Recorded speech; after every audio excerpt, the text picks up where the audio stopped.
to start whenever? Mm-hmm. Oh, okay. To start off my argument, I would like to ask the audience, did anyone hear my opponent, Brian, respond to my partner Paulina's claims? Did he mention anything about the cause of minimum wage increase that affects inflation? Did he respond to any of that? Unemployment rates rise for unskilled workers and low-skilled workers, or the unfair treatment of businesses? Did he dismiss my partner's compelling argument and dive into other claims that were not at all mentioned? Yeah, I thought he did.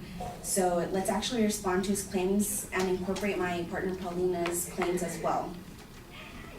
First, you stated that there is a substantial difference in the minimum wage and the living wage, and that needs to be changed with the new plan enacted. So the minimum wage goes up and everyone gets a fat check, right? Nope, wrong. By raising the minimum wage to fill in the gap of the living wage and the minimum wage, it rises the cost of everything, and obviously it's gonna go up. In a couple of years, when the living wage catches up to the minimum wage of $15 an hour, we will continue to ask for more and more money. This in turn will lead to loss of jobs for unskilled workers, more than we already have. According to Generation.com, 6 cities raising their minimum wage, and this is what happens to everyone there. By Megan Rafa, it states in Washington, D.C., minimum wage increased from $8.25 to $9.50 and then $10.50. Data shows that whereas 2,000 jobs were added in the fourth quarter of 2014, during the same period in 2015, 0 jobs were added. Also stated in Who Earns the Minimum Wage, Suburbs Teenagers Not Single Parents by James Shirk, research fellow labor economist for data analysis, says just 4% of the minimum wage work. Sorry, that's the wrong one.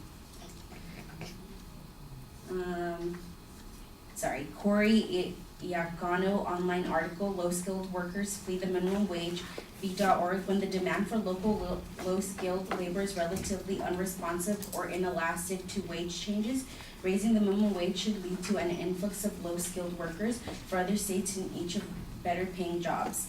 On the other hand, if the demand for low-skilled labor is relatively responsive, raising the minimum wage will lead to low-skilled workers to flee states where they will more easily find employment, because it's so hard to get a job when there's $15 an hour, because there is a demand for skill in the area.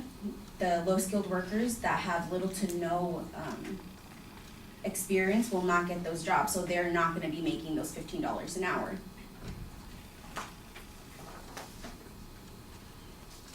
Additionally, there obviously is a substantial difference in the living wage and the minimum wage, because minimum wage is not intended to be a living wage.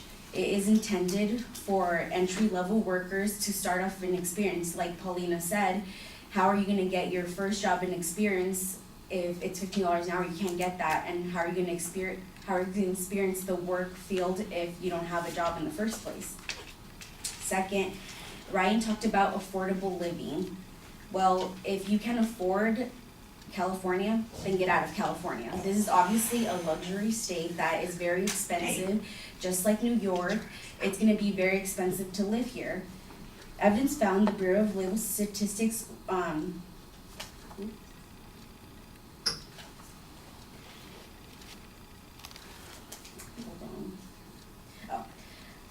one area that he can probably go to, or people that can afford California, is Colorado.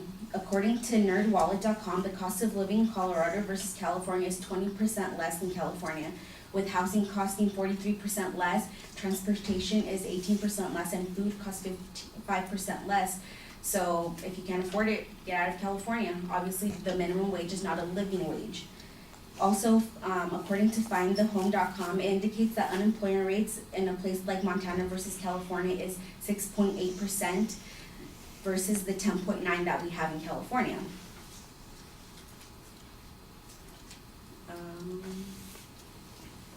He also stated that it will not affect everyone.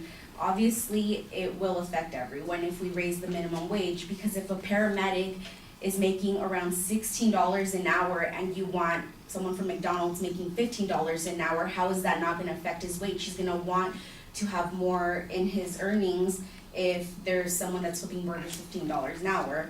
Obviously, that's not going to go by with them So everyone's wage will also go up. He also states that we need to keep the current plan enacted because it will provide, current plan enacted.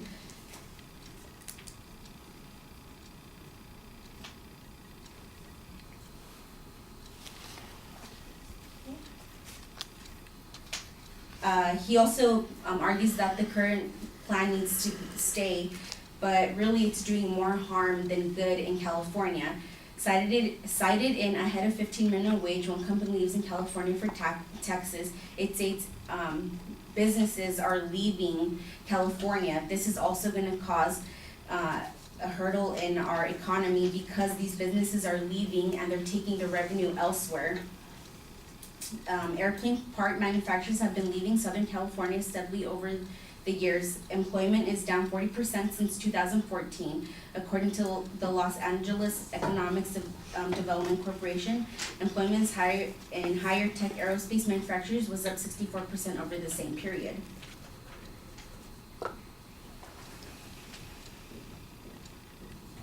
My opponent will argue that raising the minimum wage will create jobs and stimulate the economy to help it grow. However, they are missing information. Stated in Impact of Increasing Oregon's Minimum Wage, this notion misses the fact that money is not created but divided from elsewhere in the form of higher prices and lower income. So ultimately, this plan is gonna hurt California more than it's gonna save it. Those people that are wanting $15 an hour, they are not gonna get those $15 an hour because they are ultimately unskilled, and ultimately they will lose their job to people who are skilled. And that concludes my